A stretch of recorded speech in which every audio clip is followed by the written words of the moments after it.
Good Wednesday morning, everybody. Chris Allen with your weather podcast for this July 3rd, the day before Independence Day. And, the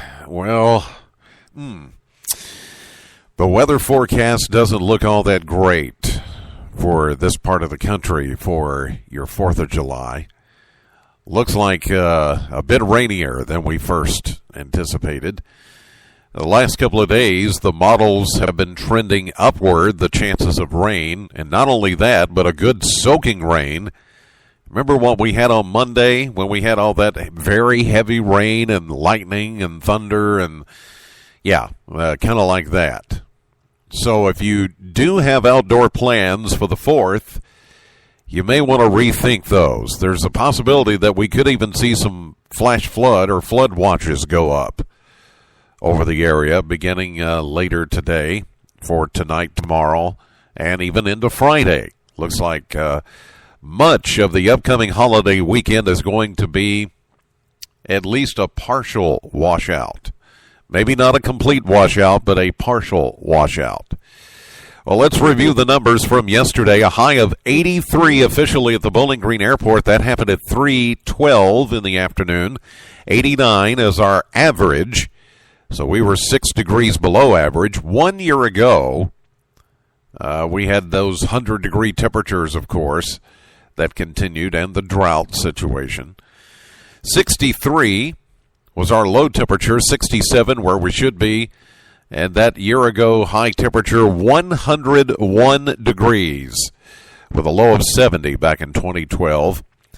Yesterday we did have a few isolated showers, but nothing at the Bowling Green Airport.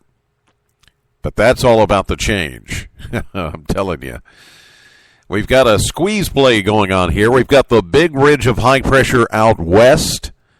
That dome of high pressure, the heat dome that's been bringing all the 90 and 100 degree plus temperatures that we had last year. That's what they're getting out west right now. And that's the reason why all the tragic wildfires have been going on in that part of the country, while we continue to be in a trough, or where the jet stream has dived down over the eastern part of the United States. And then we have that old low-pressure system that continues to sit and spin over the region.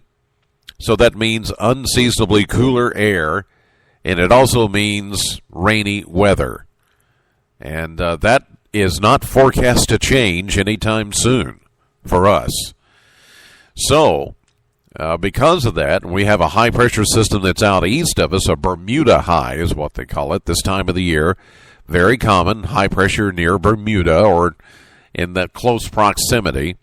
So we have a squeeze play. High pressure to the west, high pressure to the east, a trough in the middle. And that means moisture is just going to come right up out of the Gulf of Mexico and right into the Mid-South region. So prepare yourselves now. It is going to be a wet 4th of July.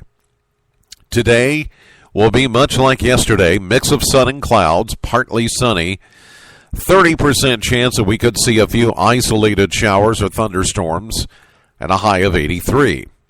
But by tonight, that moisture feed starts to kick into high gear. 60% chance of showers and thunderstorms, especially late tonight and early tomorrow morning. 66 the overnight low. For your Thursday, Independence Day, 4th of July, 70% chance. Periods of rain and thunderstorms likely. Some heavy downpours of rain likely. And check this out. A high of only 75 degrees because of the clouds and the rain. Now, some of you, projections here, some of the computer forecast models are saying we could see some locations picking up maybe 3 or 4 inches of rain in some spots. And certainly there could be more. Just as we saw on Monday, there were some parts of Warren County that picked up between 4 and 5 inches of rain. But overall, this is going to be a widespread rain. It's not going to be just one spot here and one spot there. This is going to be pretty decent coverage of rain, heavy rain. So, as I mentioned before, there is that possibility we could see some flash flood watches go up across the area. Rain continues, still with some heavy downpour potential on Friday, with a high of 80, 50% the chance of rain there. And then as the system just kind of stalls over the area, we still have that old upper low helping aid the moisture feed. 60% chance of rain likely on Saturday with a high of 80. 40% chance of showers as the system kind of begins to weaken just a little bit, still in the vicinity. 83. Monday and Tuesday of next week, we continue with a daily 40% chance of showers, a high of 86 Monday, 88 on Tuesday. So again, we have a daily chance of rain in the forecast for the next 7 days. Unfortunately, the heaviest of the rains are expected to come tomorrow on Independence Day. Bad timing, yes. Now, if you do go ahead and keep an outdoor cookout, or you plan on going to a lake or park, take your NOAA weather radio with you. Take our apps and maps with you, text alerts, something with you on your devices to keep up with the weather, so you can look at a radar. And if there are any warnings issued, you'll get them. One thing I suggest, and I've suggested here before, we have something at WBKO.com called Radar Scope. Check that out. Just go to WBKO.com on our weather page, click on the weather tab there, and scroll down, and you'll see something called Radar Scope. Keep that with you. Now, they do have an app version. It'll cost you like $9.99, not a big deal, and it's yours forever. If you have an Android or iPhone, it's perfect. It's the app that I use. It is my go-to app for radar. It is worth every penny. You can turn on any radar in the country and see storms coming. You can see how they track.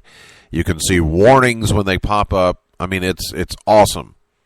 Radar Scope is what it's called. We also have a version of it on our website at WBKO.com if you'd just prefer to look at that one. But if you want the app on your device, just go to Radar. Click on the Radar Scope radar that we have on our website. Go to the information button, and you should see a little box that comes up the first time you look at it that says choose either, this app from Google Play or from the Apple store. $9.99, and it's worth it. The iMap Weather Radio app is also worth every penny. I think it's $9.99 as well. That's the one that acts like a weather radio on your phone or your devices. It will actually talk to you and tell you the warning, and put up a map showing you, if you're in the path of a storm. We're not expecting, tornadoes and things like that, but flooding rainfall certainly is a possibility, and maybe even a few severe storms. So, since it is a holiday, a big holiday, and we're expecting big-time rainfall, you need to arm yourself with these apps and maps and things to keep you informed. Okay? We will be here. Well, we're going to work regular schedule tomorrow, so we will be here to keep you up to date as usual. In the meantime, enjoy your Independence Day holiday. Hopefully, you'll be able to salvage something out of it. In the meantime, God bless. Thanks as always for listening to the podcast. And in this case, and in every case, but especially with a holiday and big rain coming in, know the weather before it knows you. Have a great day. I'll see you live at 5:30 on AM Kentucky or streaming live to WBKO.com.